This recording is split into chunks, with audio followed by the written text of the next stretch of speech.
મારી સાથે અહીંના ખેડૂત જોડાયા છે, સ્થાનિક છે, છેલ્લા કેટલાય સમયથી આનો ભોગ બનતા આવ્યા છે. શું કહેશો, કેટલું વાવેતર કરેલું હતું અને અત્યારની હાલની પોઝિશન શું છે? સાહેબ લગભગ 3 થી 4 વીઘામાં પાણી બધું ફરી વળ્યું છે. ખેડૂતને એરંડામાં એ લણેલા પડ્યા હતા, જુવાર વાવેલી હતી.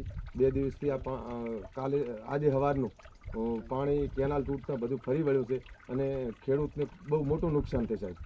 એટલે આ તમે અધિકારીને જાણ કરો ખરી કે કઈ રીતના કેનાલ? સાહેબ વારંવાર કેનાલ વિષય તો વારંવાર એને રજૂ કરી છે, પણ અમુક શું છે, આ જે કેનાલના સાહેબો છે ને એના ખીચા ભરવા સારું કરીને સાહેબ આનું કામ પરફેક્ટ નહીં કરાવતા.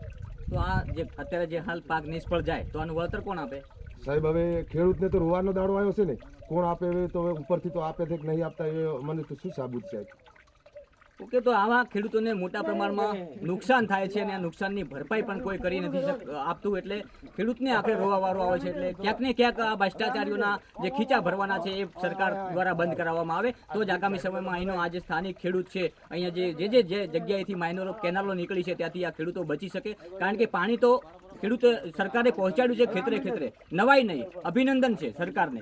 પરંતુ જ્યારે આવી આ હોનારત બને છે, જ્યારે કેનાલો, અને કેટલાય સમયથી આ સિલસિલો યથાવત છે, એટલે કમસે કમ આ સિલસિલો ક્યારે અટકશે એ ખેડૂતોની માગણી છે.